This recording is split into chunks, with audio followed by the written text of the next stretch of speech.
शाहजहां कौन पढ़ा है? कल पढ़ा थे 14 पुत्र थे। शाहजहां है ना, शाहजहां।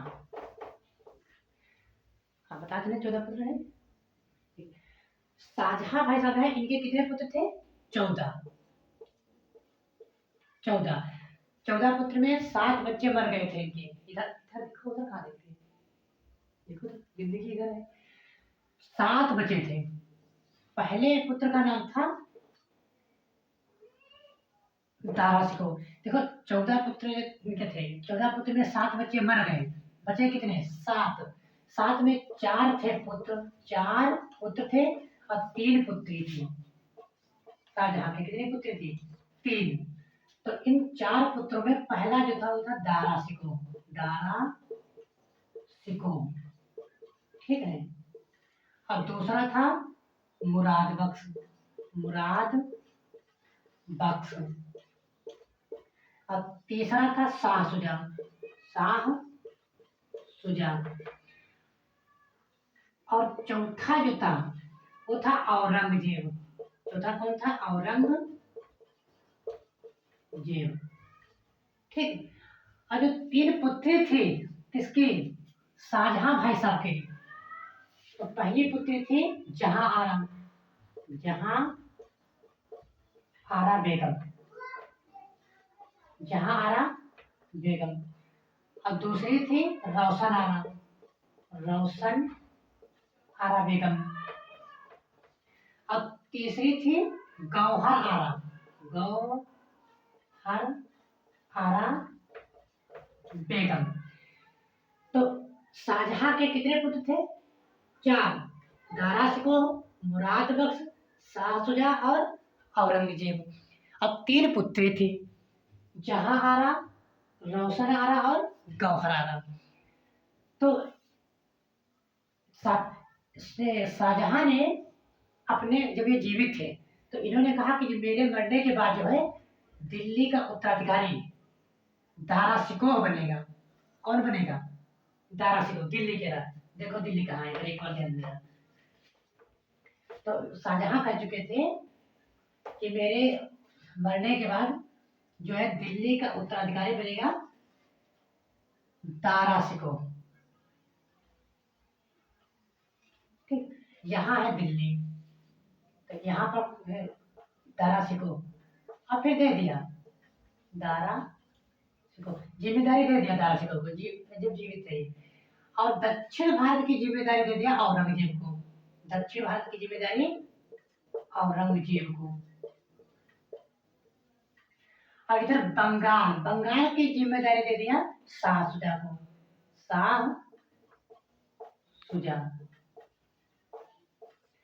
और इधर की जिम्मेदारी दे दिया मुराद बख्श को।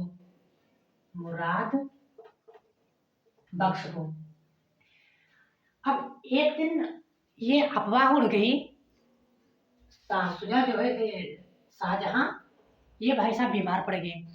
तो जब बीमार पड़ गए तो अफवाह उड़ गई कि शाहजहां जो है मर गए, या पूरे साम्राज्य में जो है यहाँ पर अफवाह उड़ गई कि शाहजहां का धरती से पलायन हो गया, शाहजहां मर गए। तो यह बात पता चली शाह सुजा को।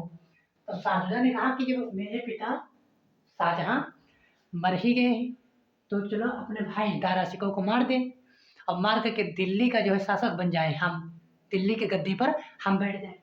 तो ये भाई साहब जो है चल दिए, आक्रमण कर दिए दारा सिकोह पर। और यही बात औरंगजेब सोच रहा था कि क्यों ना पिताजी जब मर ही गए हैं तो दारा सिकोह को हटा दें, अब दिल्ली की गद्दी पर बैठ जाए हम। यह बात औरंगजेब सोचे। तो औरंगजेब ने भी अपनी सेना लेकर आगे बढ़े, और ये भी साफ सुझा। तो दारा सिकोह का जो लड़का था सुलेमान,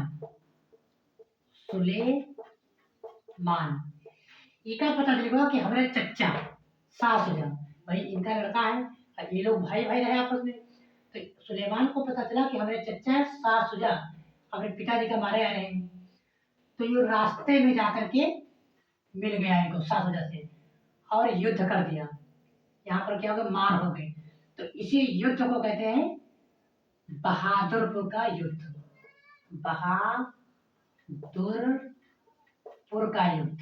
ठीक है, जब सुलेमान को यह चीज पता चली कि हमारे चचा जो है शाहसुजा हमारे पिताजी का मारने आए हैं, यहाँ की गद्दी लेना चाहते हैं, तो यहीं पर जो है मार हुई थी बीच में, यहाँ सुलेमान और शाहसुजा के बीच। तो इसी को कहते हैं बहादुरपुर का युद्ध।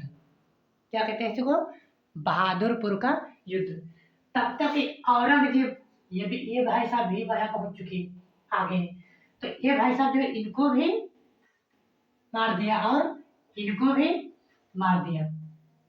ठीक है, तब यह बात पता चली दारा सिकों के कि जो है हमने औरंगजेब हमरे पास कर्म करते हमारा भाई खुद का, तो औरंगजेब और दारा सिकों के बीच फिर जो है मार हुई थी। औरंगजेब और दारा सिकों के बीच औरंगजेब जब पहुंचे और दारा सिकों भी इधर से पहुंचे। इनके पुत्र का सुलेमान का ही औरंगजेब टपकाए दिन और इनके जो हुए रहा है शाहसुजा, इनको भी खलास करेंगे। ठीक है, तो औरंगजेब और दारा सिकों के बीच युद्ध मार हुई, मतलब युद्ध हुआ। तो इस युद्ध को कहते हैं घरमट का युद्ध। घरमट का युद्ध। अच्छा, घरमट के युद्ध में औरंगजेब ने अपने भाई दारा सिकों को मारा नहीं, बाकी छोड़ दिया। ठीक है, कहा कि अब दिल्ली के जो है शासक हम बनेंगे, दिल्ली की गद्दी हम संभालेंगे, औरंगजेब ने कहा। तो इनको छोड़ दिया जीवित। ये भाई साहब दिल्ली आ गए, तो कुछ दिन बीते तो ये फिर भड़क गए दारा सिकों, कहे ना औरंगजेब को दिल्ली की गद्दी नहीं देंगे। तो फिर जो है ये भाई साहब मार हुई गई कि औरंगजेब की और दारा सिकों की भी फिर मार हुई गई यहाँ पर। तो जब फिर मार हुई गए तो इस युद्ध में फिर दारा सिकों हार गए। तो इसे कहते हैं सामूगढ़ का युद्ध। सामूगढ़ का युद्ध। औरंगजेब ने इनको कहा कि देखो आप उनको अच्छे गद्दी दे दीजिए वरना आपको हम मार देंगे। तो औरंगजेब ने सामूगढ़ के युद्ध में दारा सिकों को हरा दिया, लेकिन फिर इनको जीवित छोड़ दिया, दारा सिकों को छोड़ दिया। अब इसी में जो है औरंगजेब ने अपना जो है राज्याभिषेक करा दिया। तो दारा सिकों फिर दिल्ली आए। जब कुछ समय बीता तो दारा सिकों फिर भड़क गए कि नहीं, हम औरंगजेब को गद्दी देंगे ही नहीं।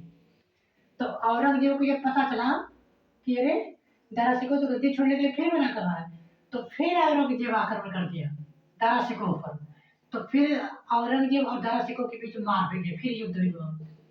तो युद्ध तो अब के इस युद्ध में औरंगजेब ने दारा सिकों को बिल्कुल मार दिया, हत्या कर दी। तो इस युद्ध को कहा देवराय का युद्ध। देवराय का युद्ध, इसे क्या कहते हैं? देवराय का युद्ध। ठीक, आप जब इनको मार दिया तब दिल्ली की गद्दी संभालता है औरंगजेब।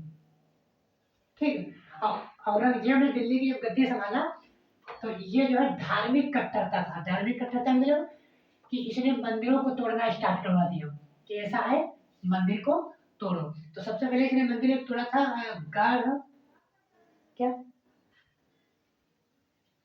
इतने भीड़ है, अब 30-40 लोग बैठे हो, बात बन गई ऑनलाइन ले लिया करना। हाँ हाँ, कोई बात नहीं।